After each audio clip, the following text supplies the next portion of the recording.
Bos Duta Palma Group Surya Darmadi alias Apeng yang kabur ke Singapura dengan menggondol uang rakyat sebesar 54 triliun rupiah. Ya angkanya fantastis ini, 54 triliun begitu ya. Tapi anehnya publik di Indonesia seperti nggak heboh-heboh banget begitu ya. Terutama kalangan buzzer ini ya, yang nyaris nggak bersuara. Padahal kalau kita bandingkan dulu, misalnya di zaman SBY ada kasus Bank Senturi dengan bailout 6,7 triliun. Wah, hebohnya senegara itu ya. DPR sampai menggunakan hak angketnya, demo di mana-mana. Sri Mulyani di demo waktu itu ya.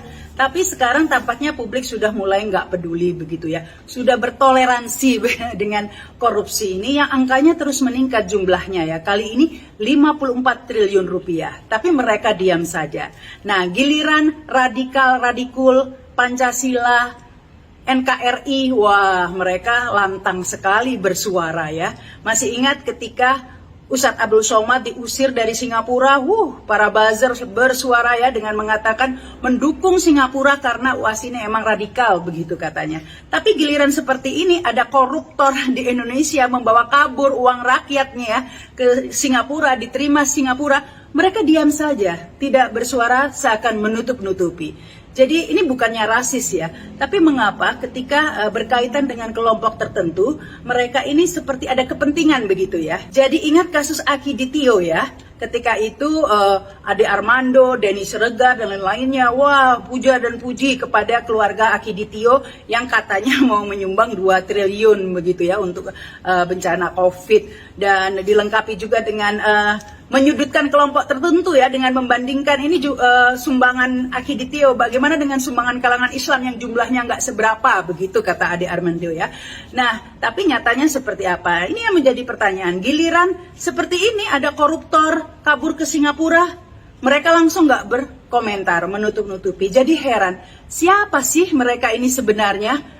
Mengapa kok seperti ada kepentingan tertentu ya, ada agenda tertentu? Jangan-jangan yang menggaji para buzzer ini adalah bermiliaran, bahkan triliunan uang negara raib di tangan mereka. Bermiliaran, bahkan triliunan hasil bumi, hutan, dan laut disikat mereka. Rakyat makin melarat, hidupnya bagai sekarat. Inilah imbas dari ulah koruptor keparat. Sampai kapankah kita membiarkan mereka bebas beraksi karena tiada hukum menjeratnya? Mulailah saat ini, mari kita benahi hal penegakan hukum, prioritas yang utama.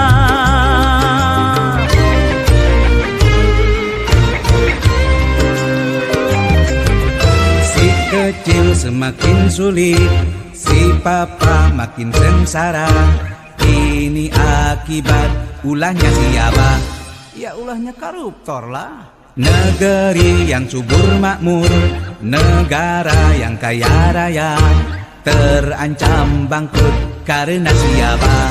Ya nggak salah lagi toh, karena koruptor. Selama keadilan tiada ditegakkan, selama penegak hukum tunduk pada uang, bagi si kecil dan lemah hukum diberatkan. Bagi si kaya dan penguasa hukum diringankan. Selama tiada ketegasan para penegak keadilan, supremasi hukum jadi permainan. Selama tiada ketegasan para pemegang kekuasaan, para koruptor kan merajalela.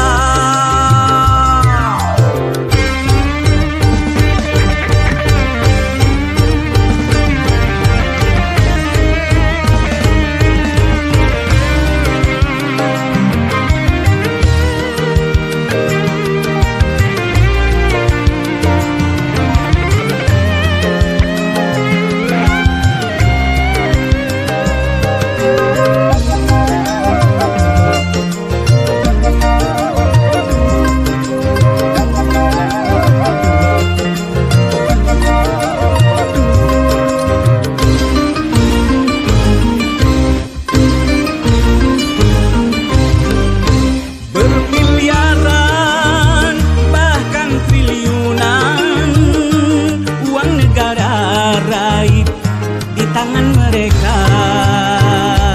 Bermiliaran bahkan triliunan hasil bumi, hutan dan laut disikat mereka. Rakyat makin melarat, hidupnya bagai sekarat. Inilah imbas dari ulah koruptor keparat. Sampai kapankah kita membiarkan mereka bebas beraksi karena tiada hukum menjeratnya? Mulailah saat ini, mari kita benahi hal penegakan hukum, prioritas yang utama.